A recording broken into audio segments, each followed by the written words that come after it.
Thank you so much for that very generous introduction, and thank you for having me here today. It is a true honor. One of the things that I find really neat about this event is that it brings together stakeholders and decision makers from various sectors, and this very much reflects the Public Policy Forum's vision to create policy solutions that drive progress towards a more sustainable future. Reading about the other award winners tonight, I am in awe. Everyone is amazing, and the one thing we can all take note of is that everyone is from different fields, all contributing to society in very meaningful ways. The Public Policy Forum focuses on achieving tangible results in innovation, public engagement, and governance. And I think that in order for us to tackle wicked problems like environmental degradation, we need to have an intersection of all these sectors. For me, and a lot of people in my generation, the environmental crisis we are facing is a defining problem. The UN is now talking about this triple planetary crisis where we are dealing with climate change, pollution, and biodiversity loss. As the UN Secretary General has said, humanity is waging war on nature, and this is suicidal.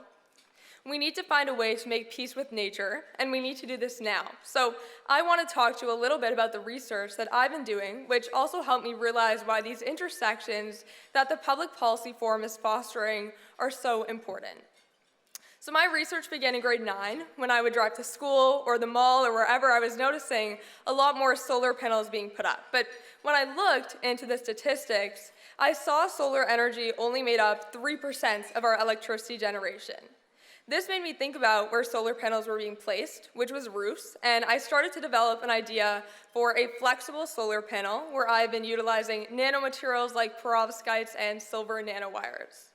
I am attempting to use a lightweight, biodegradable, and translucent paper material to create an inexpensive, plastic-free solar panel that can be placed on any surface, helping to tackle this issue of accessibility we see with solar panels traditionally being placed on roofs.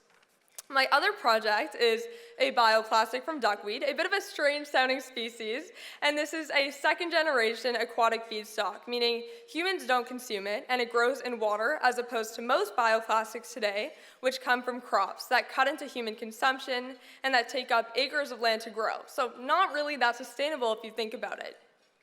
Duckweed is neat because it can double its biomass in as little as 16 hours, can be vertically farmed, and is found on every continent except Antarctica.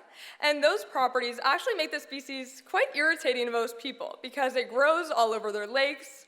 But for a bioplastic that we want to scale to the extent of plastics today, that's actually quite ideal. So this biomass, which some people may find irritating, can be transformed into a plastic that is both biodegradable and 3D printable.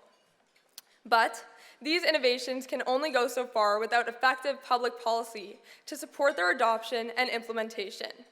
Events like these are recognizing that innovation must go hand in hand with public policy. And I'm optimistic that with continued technological progress, collaboration, and effective policy solutions, we can create a more sustainable future for ourselves and for future generations. Whether we are working in policy, innovation, or elsewhere, now is a time for us to work together. As William Ruto at COP26 said, in the face of impending catastrophe, whose warning signs are already unbearably disastrous, weak action is unwise. No action is dangerous. With that, I hope that we can all take action together. Thank you so much, and thank you for having me here today.